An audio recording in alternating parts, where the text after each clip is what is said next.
একটা দুঃসংবাদ দিতে চাই, যারা ভোট কেন্দ্র দখল করার জন্য নিয়ত করে বসে আছেন, বাক্স দখল করার জন্য নিয়ত করে আছেন, তাদের স্বপ্নভঙ্গ হবে। তাদের স্বপ্নভঙ্গে আপনারা সেই দিন এই ইতিহাস ভুলে যান, ভোট কেন্দ্র দখলের ইতিহাস ভুলে যান। ভোটের বাক্স দখলের নিয়ত যদি থাকে আপনারা দয়া করে সরে আসুন এই নিয়ত থেকে।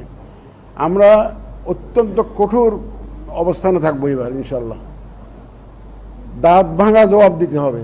তারা ঘুঘু দেখেছে, ফাঁদ দেখে নাই, এবার ফাঁদ দেখবে তারা। যারা মনে করে যে আমরা এই যে কেন্দ্র দখল করে জিতবো, বাক্স দখল করে জিতবো, সেই সুযোগ ইনশাল্লাহ তারা পাবে না। এখানে আমরা দেশবাসীকে সাথে নিয়ে, আইনশৃঙ্খলা বাহিনীর সহায়তা এবং আপনাদেরকে সাথে নিয়ে আমরা এই কাজটা সারবো ইনশাল্লাহ।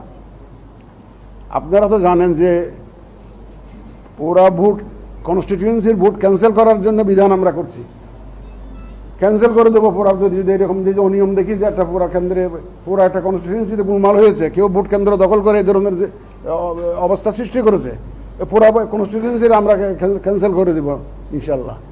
সুতরাং একটা সুষ্ঠু, সুন্দর, গ্রহণযোগ্য নির্বাচনের জন্য যে প্রতিশ্রুতি জাতিকে আমরা দিয়েছি, সর্বশক্তি দিয়ে, যতক্ষণ আমাদের সেন্স আছে, সর্বশক্তি দিয়ে নিরপেক্ষভাবে, প্রফেশনালি, একদম পেশাগত দক্ষতার সাথে ইনশাল্লাহ আমরা এটা মোকাবেলা করব।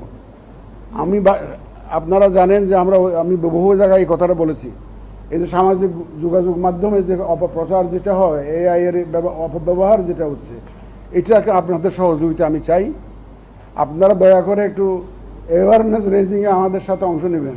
আমরা এই সম্ভবত সেপ্টেম্বরের শেষের দিকে অথবা অক্টোবর থেকে কিন্তু বিশাল আকারে অ্যাওয়ারনেস রেজিং ক্যাম্পেইন করব। ভোটার এডুকেশন, মানুষকে আগ্রহী করে তোলা। মানুষ তো এই যে ভোটের কেন্দ্রে আসতে চায় না, এই যে গত 15 বছর তারা তো এই অভ্যাসে চলে গেছে এটা। সুতরাং আমরা তাদেরকে ভোট কেন্দ্রে নিয়ে আসার জন্য একটা অ্যাওয়ারনেস রেজিং ক্যাম্পেইন করব এবং আপনাদের সহযোগিতা চাই।